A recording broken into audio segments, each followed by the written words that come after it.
नेपाल दर्पणमा साथी भोजेन्द्र बस्नेतसँगै मदन पौड्यालको नमस्कार। नेपाल दर्पण उज्यालो रेडियो नेटवर्क काठमाडौँमा 90 मेगाहर्जसँगै देशभरिका विभिन्न एफएम स्टेशनहरूबाट तथा मोबाइल एप्लिकेशन र अनलाइनबाट संसारभर एकसाथ प्रसारण भइरहेको छ। नेपाल दर्पण सुरु गरौं मुख्य खबरका शीर्षकहरूबाट। मन्त्री परिषद विस्तारबारे राष्ट्रपति कार्यालयद्वारा सर्वोच्चमा जवाफ पेश, राष्ट्रपति संविधान अनुसार नै चलेको तर्क।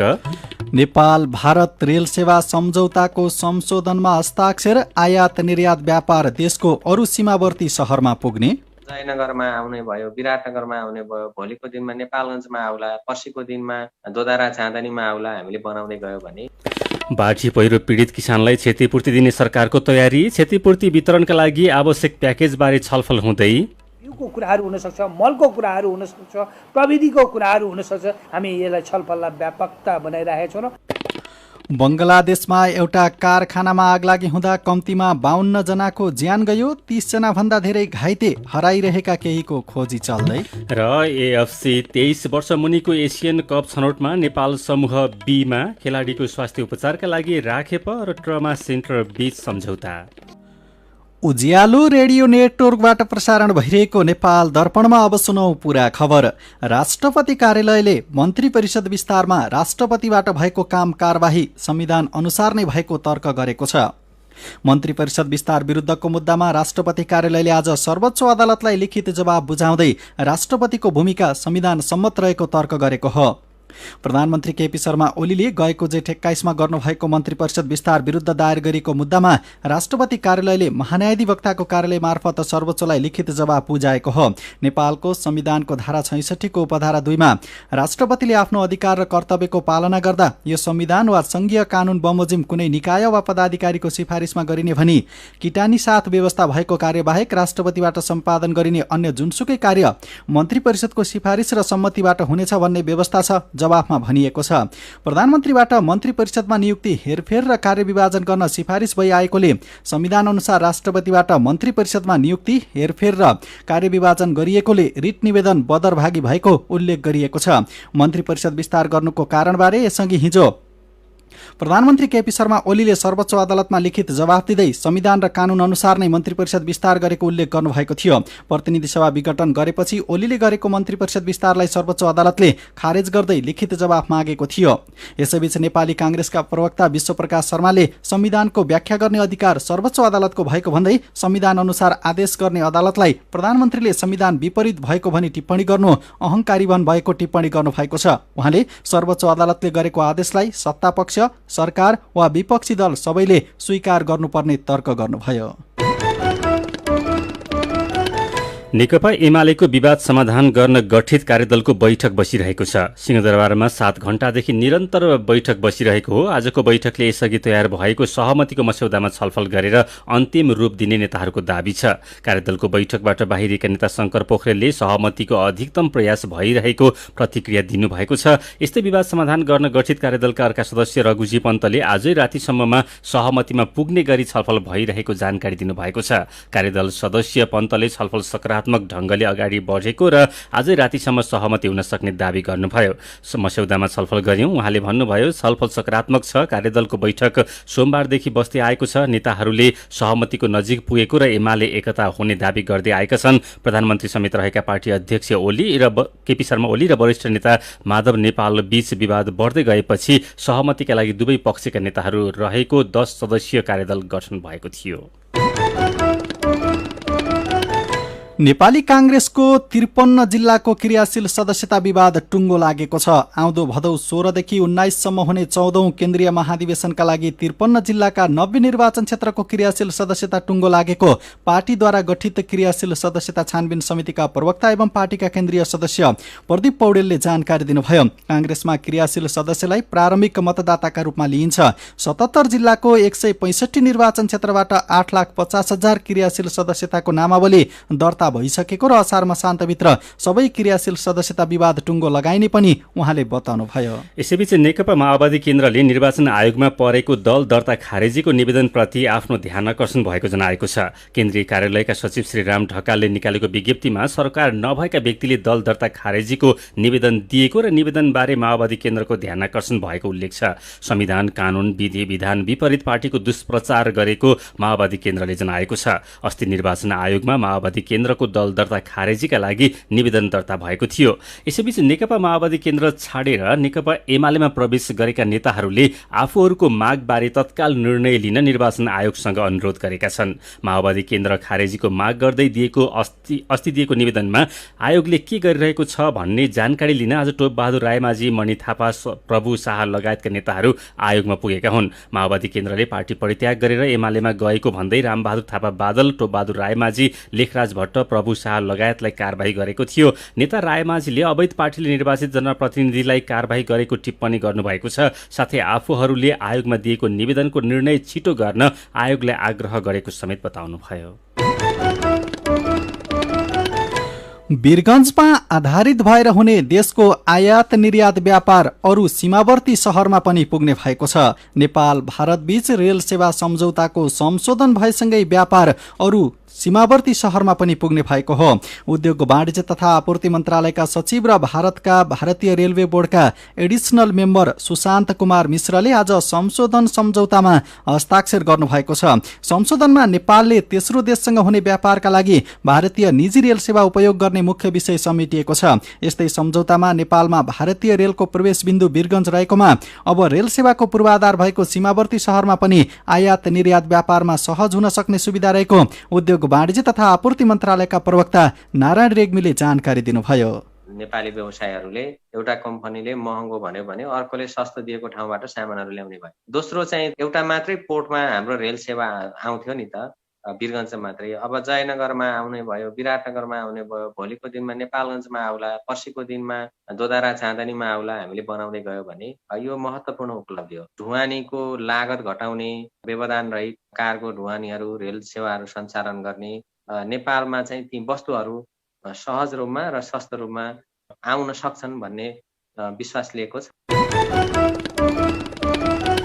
नेपालले चीनसँग खरिद गरेको कोरोना भाइरस विरुद्धको 8 लाख डोज खोप नेपाल आइपुगेको छ। नेपाल वायु सेवा निगमको वाइड बडी जहाजले बिहान भेरोसेल खोप ल्याएको हो। खोप लिनको लागि निगमको जहाज हिजो चीन गएको थियो। आज 8 लाख डोज खोप आइपुगेको र अब निरन्तर खोप आउने स्वास्थ्य सेवा विभागको खोप शाखाका प्रमुख डाक्टर झलक शर्मा गौतमले जानकारी दिनुभयो। आजदेखि साउन 8 गतेसम्म 3वटा उडान मार्फत खोप ल्याउन लागि स्वास्थ्य मन्त्रालयले जनाएको छ। सरकारले चीनको सिनोफार्म कम्पनीबाट भेरोसेल खोप खरिद गरेको हो। यस्तै कोभ्याक्स सुविधा अन्तर्गत आउने खोप पनि छिट्टै आउने मन्त्रालयले जनाएको छ। यसअघि कोभ्याक्स मार्फत 3,48,000 मात्र खोप आएको थियो।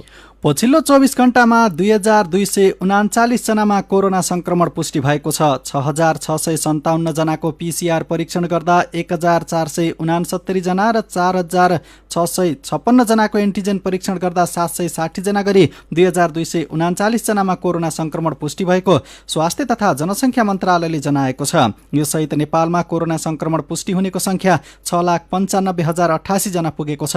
यस्तै पछिल्लो 24 घण्टामा 1,316 जना निको भएसँगै कोरोना संक्रमण मुक्त हुनेको संख्या 6,16,929 जना पुगेको छ। थप 20 जनाको ज्यान गएको छ। यो सहित नेपालमा कोरोना संक्रमणबाट 9,340 जनाले ज्यान गुमाएका छन्। अहिले नेपालमा कोरोनाका सक्रिय संक्रमितको संख्या 26,590 रहेको छ। विज्ञहरूले महामारी नियन्त्रणका लागि अरू देशमा जस्तै नेपालमा पनि एउटा छुट्टै स्वायत्त निकाय गठन गर्नुपर्ने बताएका छन्। राष्ट्रिय सरकार तथा समन्वय समितिको बैठकमा सहभागी स्वास्थ्य क्षेत्रका विज्ञहरूले समय समयमा आउने महामारी र जनस्वास्थ्य जन्य समस्या समाधानका लागि स्वास्थ्य मन्त्रालय भन्दा भिन्न स्वायत्त निकाय बनाउनु पर्ने सुझाव दिएका छन्। छाती रोग विशेषज्ञ डाक्टर अर्जुन कार्कीले कोरोना महामारीले नेपालको स्वास्थ्य संरचनाको वास्तविकता उजागर गर्दै सरकार र सरकारी संरचनाले मात्रै नियन्त्रण, रोकथाम र उपचार गर्न सक्दैन भन्ने प्रमाणित गरेको बताउनुभयो। यस महामारीमा सबैले स्वास्थ्य मन्त्रालयको मात्रै मुख ताकेर बसेको तर मन्त्रालयभित्रको पुरानै प्रशासनिक तौर तरिकाले कैयौँ राम्रा काम भए पनि निरन्तरता पाउन नसक्दा प्रभावकारितामा प्रश्न उठेको उहाँले बताउनुभयो। सीधा कुरा प्रश्न विचार यो हो उज्यालो रेडियो नेटवर्क काठमाडौँमा 90 मेगाहर्ज, नेपाल दर्पणमा अवैध मोबाइल फोन नियन्त्रण तयारी बारेको कुराकानीसँगै खबरको सिलसिला बाँकी नै छ, सुन्दै गर्नुहोला। तपाईँ अहिले रेडियो, मोबाइल एप्लिकेसन र अनलाइनबाट प्रसारण भइरहेको उज्यालो रेडियो नेटवर्कको नेपाल दर्पण सुन्दै हुनुहुन्छ। यतिन्जेल हामीले मन्त्री परिषद विस्तारबारे राष्ट्रपति कार्यालयद्वारा सर्वोच्चमा जवाफ पेश, एमालेको विवाद समाधान कार्यदलको बैठक 7 घण्टादेखि निरन्तर, नेपाल भारत रेल सेवा सम्झौताको संशोधनमा हस्ताक्षर, चीनसँग खरिद गरेको कोरोना भाइरस विरुद्धको 8 लाख डोज खोप आइपुग्यो लगायतका खबर प्रस्तुत गर्यौं। नेपाल दर्पणमा अब बाँकी प्रसङ्ग। नेपालमा अवैध मोबाइल फोनको कारोबार बढ्दै गएको छ। गएको चैतदेखि असारसम्म निषेधाज्ञाको समयमा मोबाइल फोनको आयात वात्तै बढेको व्यवसायीहरूले बताएका छन्। नेपालमा कुल मोबाइलको 40% अवैध रूपमा वितरणी गरेको व्यवसायीहरूकै दाबी छ। दर्ता नभएका मोबाइल फोन बन्द गर्ने कुनै पनि प्रविधि नेपालमा छैन, तर आउँदो साउनदेखि अवैध मोबाइल फोन बन्द गर्नका लागि नेपाल दूरसञ्चार प्राधिकरणले तयारी थालेको जनाएको छ। साथी जानुका दुवाडीले नेपाल दूरसञ्चार प्राधिकरणका प्रवक्ता तथा निर्देशक सन्तोष पौडेललाई अवैध मोबाइल फोन नियन्त्रण कसरी गर्दै हुनुहुन्छ भनेर सोध्नु भएको छ। नेपाल दूरसञ्चार प्राधिकरणले 78 साउन 1 गतेदेखि एमडिएमएस प्रणाली चाहिँ अवलम्बन गर्न खोज्दैछ। एमडिएमएस भनेको चाहिँ मोबाइल डिभाइस म्यानेजमेन्ट सिस्टम हो। यो अन्तर्गत चाहिँ प्रत्येक मोबाइलको प्रयोगकर्ताले आइएमईआई नम्बर दर्ता गर्नुपर्ने हुन्छ। आइएमईआई नम्बर भनेको इन्टरनेसनल मोबाइल इक्विपमेन्ट आइडेन्टिटी हो। यो प्रत्येक मोबाइलमा छुट्टा छुट्टै हुन्छ। सबैजनाले दर्ता गर्नुपर्छ कि बाहिरबाट आएका मोबाइलको हकमा मात्रै दर्ता गर्नुपर्ने हो? सबै प्रयोगकर्ताले दर्ता गर्नुपर्छ। त्यो दर्ता चाहिँ कसैको चाहिँ पहिला नै भइसकेको हुन्छ। पहिल्यै यो नेपालमा किनेको मोबाइलहरूको चाहिँ दर्ता भइसकेको नै हुनसक्छ।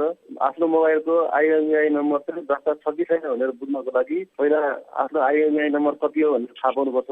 त्यसको लागि चाहिँ त्यो किन्दाखेरि मोबाइलको कभरमा नि लेखेको हुन्छ, मोबाइलमा नि लेखेको हुन्छ र त्यो मोबाइलको कभरहरू हराइसकेको छ भनेदेखि चाहिँ के गर्न सकिन्छ भने *#06# गरेपछि मोबाइलमा देखिन्छ आइएमईआई नम्बर। अनि त्यो नम्बर राखेर हाम्रो एनटिएको वेबसाइट छ, आइएमईआई रेजिस्ट्रेसन भन्ने ठाउँ छ, त्यो ठाउँमा गएर चेक गर्न सकिन्छ त्यो नम्बर दर्ता भएको छ कि छैन भनेर दर्ता गर्न सकिन्छ, हेर्न सकिन्छ। र आफ्नो आइएमईआई नम्बर दर्ता भएको रहेनछ भने चाहिँ दर्ता गर्नु अनिवार्य हुन्छ। किन यस्तो खालको नियम लिएर आउन लाग्नु भएको? गैर कानुनी रूपमा भन्सारको च्यानल नभइकन अवैध रूपमा चाहिँ पैठारी भइरहेको छ। नेपालमा भित्रिरहेको छ मोबाइलहरू, त्यसलाई रोक्नको लागि होइन गुणस्तरहीन मोबाइल पनि आउने भयो। इन्टरनेसनल टेलिकम युनियनले तोकेको स्ट्यान्डर्ड नपुगेको मोबाइलहरू पनि नेपालमा भित्रिँदाखेरि मोबाइलहरू पड्किने होइन मानवीय क्षति पनि हुने भएकोले त्यसलाई बचाउनको लागि पनि एउटा स्ट्यान्डर्ड मोबाइल भित्रियोस् भन्ने उद्देश्यले पनि त्यो गएर अर्को चाहिँ कुनै मोबाइलहरू चोरी भयो भने अथवा हरायो भने पत्ता लगाउन सजिलो हुने र अपराध अनुसन्धानमा पनि यसले पहिचान गर्नलाई अपराधलाई पत्ता लगाउनलाई चाहिँ सजिलो हुने भएकोले यसको इम्प्लिमेन्ट गर्न खोजेको। जति पनि मोबाइलहरू सञ्चालनमा छ नि मानिसको हातमा, तिनीहरूको हकमा चाहिँ के हुन्छ? तिनीहरूको पनि दर्ता गर्न चाहिँ पर्छ, तर दर्ता गर्नुपर्छ भनेर अहिले धेरै ग्राहकहरू एकैचोटि हाम्रो सिस्टममा आउनुभएको हुनाले सिस्टम चाहिँ अहिले चाहिँ अलि क्र्यास जस्तो भएर काम गरिरहेको छैन, ड्यामेज भइरहेछ होइन, स्लो भइरहेको छ र सबैले गर्न खोज्दा पनि गर्न सकिरहनु भएको छैन। त्यस्तो गुनासोहरू एनटिएमा आइरहेको छ र एनटिएले हालै 2 दिन अगाडि चाहिँ एउटा विज्ञप्ति पनि निकालेर अहिले प्रयोग भइरहेको मोबाइलहरूमा चाहिँ दर्ता नभए पनि कुनै समस्या नहुने र त्यसलाई चल्न दिने भनेर नीति लिएको छ। धेरै नेपालीहरू अहिले बाहिर हुनुहुन्छ होइन, विदेशबाट अब उपहारहरूमा पठाउनु भएको मोबाइलहरूको हकमा चाहिँ के हुन्छ? बाहिरबाट योभन्दा अगाडि नै आएर नेपालमा सञ्चालन भइसकेको मोबाइलहरूमा अहिले केही पनि समस्या हुँदैन र साउन 1 गते पछाडि आउने मोबाइलमा चाहिँ त्यो मोबाइल भन्सारमा देखाएर रिसिभ लिएर आएर दर्ता गरेपछि चल्छ, दर्ता नगरिकन चाहिँ चल्दैन। अब यस वर्षको मनसुनजन्य विपदबाट क्षति बेहोरेका किसानलाई क्षतिपूर्ति दिने गरी लगत संकलन गरिरहेको कृषि तथा पशुपक्षी विकास मन्त्रालयले जनाएको छ। कृषि तथा पशुपक्षी विकास मन्त्रालयका सचिव योगेन्द्र कुमार कार्कीले यस वर्षको मनसुनका कारण आएको बाढी तथा पहिरोका कारण भएको क्षतिबारे मन्त्रालयले लगत संकलन गरिरहेको बताउनुभयो। मन्त्रालयले कृषि विभाग, पशु सेवा विभाग लगायत प्रदेश सरकार मार्फत के कति क्षति भएको छ त्यसको तथ्याङ्क संकलन गरिरहेको उहाँले जानकारी दिनुभयो। 1 हप्ताभित्र लगत संकलन भइसक्ने र असार 20 गतेसम्मको प्रारम्भिक रिपोर्ट तयार पारेपछि किसानलाई आउँदो आर्थिक वर्षमा क्षतिपूर्ति उपलब्ध गराउने समेत उहाँले बताउनुभयो। यो असारको 20 गतेसम्मको चाहिँ एउटा प्रारम्भिक रिपोर्ट तयार गर्न चाहिँ हामी लागिरहेछौँ। त्यो रिपोर्ट आइसकेपछि अब हामीले चाहिँ किसानहरूलाई चाहिँ हामीले अर्को वर्षको कार्यक्रममा कसरी एड्रेस गर्न सकिन्छ, खास गरी बिउको कुराहरू हुनसक्छ, मलको कुराहरू हुनसक्छ, प्रविधिको कुराहरू हुनसक्छ, यसलाई कसरी एड्रेस गर्ने भन्ने विषयमा चाहिँ हामी यसलाई छलफललाई व्यापकता बनाइरहेका छौँ र सङ्घीय सरकारबाट चाहिँ हाम्रो दायित्व पनि मुख्य रूपमा चाहिँ हामीले चाहिँ प्रदेश सरकार र स्थानीय सरकारसँग चाहिँ कोअर्डिनेसन गर्ने हो। त्यो कोअर्डिनेसन हाम्रो शाखाहरूले महाशाखाहरूले गरिरहनु भएको छ। अङ्कमा यति चाहिँ हाम्रो नोक्सान भयो भने आँकडा आइसकेका छैन। राष्ट्रिय सभा अन्तर्गतको दिगो विकास तथा सुशासन समितिले नागढुङ्गा नौबिसे सुरुङ मार्ग आयोजनाको काम समयमै सम्पन्न गर्न निर्देशन दिएको छ। समितिको बैठकले नागढुङ्गा सुरुङ मार्ग आयोजनाको काम समयमै सक्ने काम गर्न र आयोजनाको अध्यावधिक प्रगति लगायत सम्पूर्ण विवरण विभागको वेबसाइटमा नियमित राख्न पनि आयोजना कार्यालयलाई निर्देशन दिएको छ। यस्तै बैठकले सडक आयोजना तथा पुलहरूको गुणस्तरमा ध्यान दिन र यो वर्ष भत्केको पुलहरू के कति कारणले भत्केका हुन् भन्ने विषयमा समितिलाई जानकारी गराउनका लागि सडक विभागलाई निर्देशन दिएको समिति सभापति तारादेवी भट्टले जानकारी दिनुभयो। विश्व बैंकले नेपाललाई 10 करोड अमेरिकी डलर अर्थात् झण्डै 12 अर्ब रुपैयाँ ऋण सहायता दिने भएको छ। विश्व बैंकको कार्यकारी निर्देशक बोर्डको बैठकले स्वास्थ्य र शिक्षा क्षेत्रका लागि 5-5 करोड अमेरिकी डलर ऋण सहायता दिने प्रस्ताव अनुमोदन गरेको हो। नेपालमा रहेको विश्व बैंकको कार्यालयका अनुसार यो सहायताले बालबालिकालाई विद्यालय फर्काउन तथा गुणस्तरीय स्वास्थ्य सेवा प्रदान गर्न क्षमता बढाउने अपेक्षा गरिएको छ। नेपाल, श्रीलङ्का र मालदिप्सका लागि विश्व बैंकका निर्देशक फारिस हदाद जार्बुसले नेपालको विद्यालय र स्वास्थ्य क्षेत्रको सुदृढीकरणमा सहायता रकम महत्त्वपूर्ण हुने बताउनुभयो। साथै विश्व बैंकले नेपाललाई कोरोना विरुद्धको खोप खरिदका लागि समेत यससँगै आर्थिक सहायताको प्रतिबद्धता जनाइसकेको छ। प्रधानमन्त्री केपी शर्मा ओलीले राष्ट्रिय तथा प्रादेशिक प्रतिभा पुरस्कार 2077 लगायत विभिन्न राष्ट्रिय पुरस्कारबाट स्रष्टा र व्यक्तिहरूलाई पुरस्कृत गर्नुभएको छ। संस्कृति, पर्यटन तथा नागरिक उड्डयन मन्त्रालयले प्रधानमन्त्री निवास बालुवाटारमा आयोजना गरेको कार्यक्रममा जनही 1 लाख रुपियाँ राशिका भगत सर्वजित मानव मर्यादा राष्ट्रिय पुरस्कार, महाकवि लक्ष्मीप्रसाद देवकोटा राष्ट्रिय पुरस्कार, गोपाल प्रसाद रिमाल राष्ट्रिय पुरस्कार लगायतका पुरस्कार प्रदान गर्नुभएको हो। महाकवि देवकोटा राष्ट्रिय पुरस्कार त्रिलोचन आचार्य, ठाकुर प्रसाद पराजुली, राम भरोस कापर्डी भ्रमर, बुँद राणा र मोहन दुवाललाई संयुक्त रूपमा प्रदान गरिएको छ। यस्तै सर्वजित मानव मर्यादा राष्ट्रिय पुरस्कार बैतडीका पूरण सिंह दयाल र अनौपचारिक क्षेत्र सेवा केन्द्र इन्सेक तथा जागरण मिडिया सेन्टरलाई प्रदान गरिएको छ। यस्तै गोपाल प्रसाद रिमाल राष्ट्रिय पुरस्कार लमजुङका प्राध्यापक डाक्टर देवी प्रसाद सुवेदी र काठमाडौँका स्नेह सायमीलाई प्रदान गरिएको छ।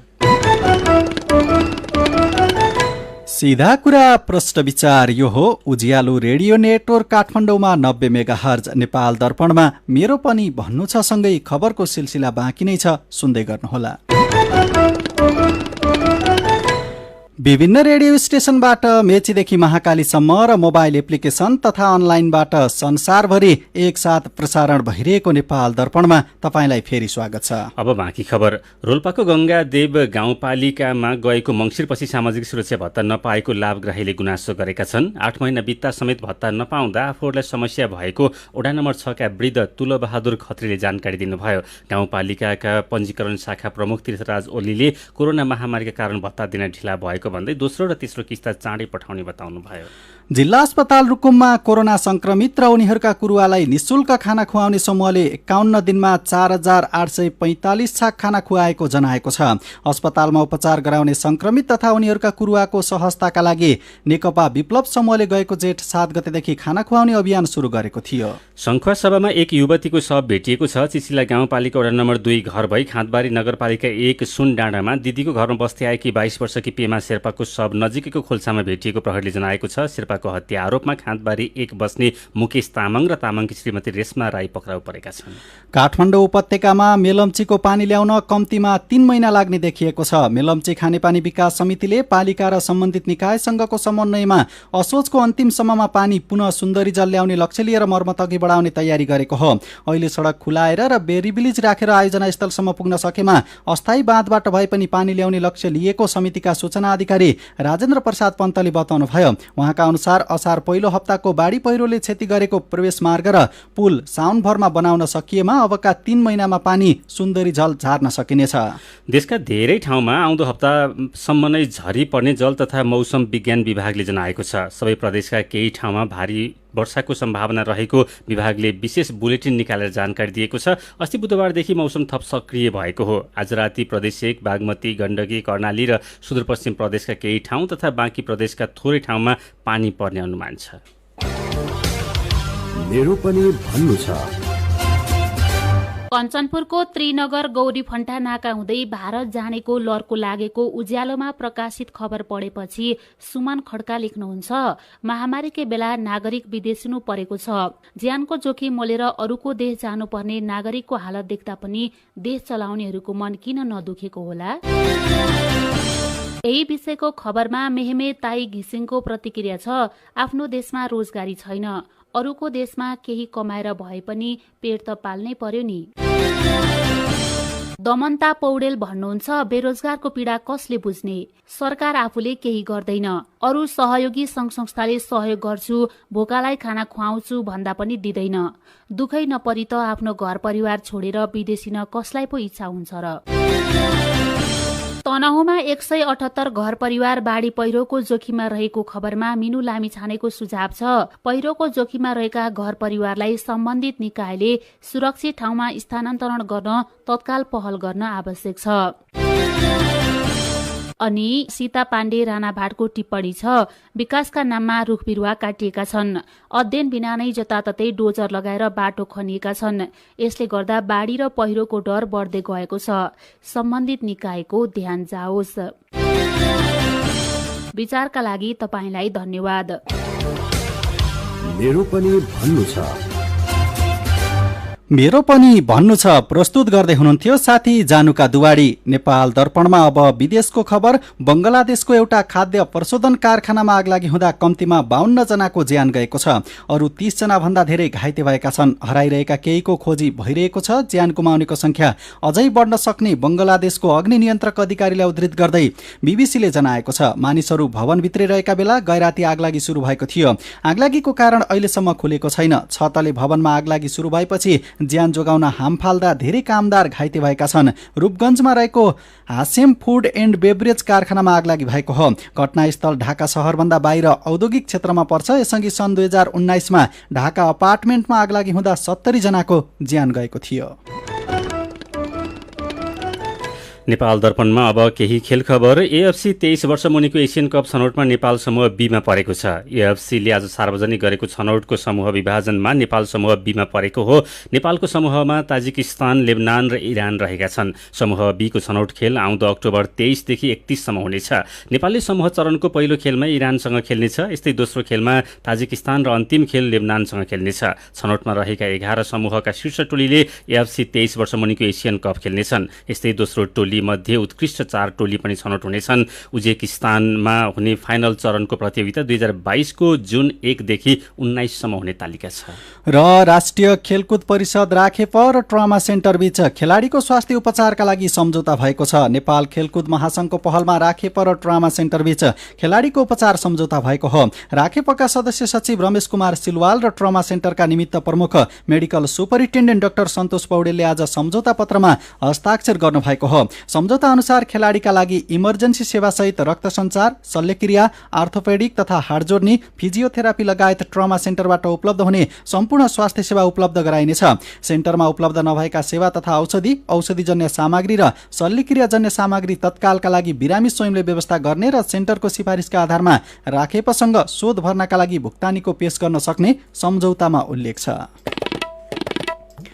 खेल खबरसँगै उज्यालो रेडियो नेटवर्कबाट प्रसारण भइरहेको नेपाल दर्पणको समय सकिने लागेको छ। बिदा हुनुअघि आजका मुख्य खबरका शीर्षकहरू फेरि एकपटक। मन्त्री परिषद विस्तारबारे राष्ट्रपति कार्यालयद्वारा सर्वोच्चमा जवाफ पेश। राष्ट्रपति संविधान अनुसार नै चलेको तर्क। नेपाल भारत रेल सेवा सम्झौताको संशोधनमा हस्ताक्षर। आयात निर्यात व्यापार देशको अरू सीमावर्ती शहरमा पनि पुग्ने। बाढी पहिरो पीडित किसानलाई क्षतिपूर्ति दिने सरकारको तयारी। क्षतिपूर्ति वितरणका लागि आवश्यक प्याकेजबारे छलफल हुँदै। बंगलादेशमा एउटा कारखानामा आगलागी हुँदा कम्तीमा 52 जनाको ज्यान गयो, 30 जना भन्दा धेरै घाइते। हराइरहेका केहीको खोजी चल्दै। र एएफसी 23 वर्ष मुनिको एसियन कप छनौटमा नेपाल समूह बीमा खेलाडीको स्वास्थ्य उपचारका लागि राखेप र ट्रमा सेन्टर बीच सम्झौता। आजको नेपाल दर्पण सकिएको छ। प्रविधिमा साथ दिने प्रवीण श्रेष्ठसँगै हामी भोजेन्द्र बस्नेत र मदन पौड्याल बिदा हुन्छौं। कोरोनाको जोखिम कायमै रहेकाले सुत्नु अघि पनि साबुन पानीले मिच्ची 20 सेकेन्डसम्म हात धुन नबिर्सिनुहोला। नमस्कार।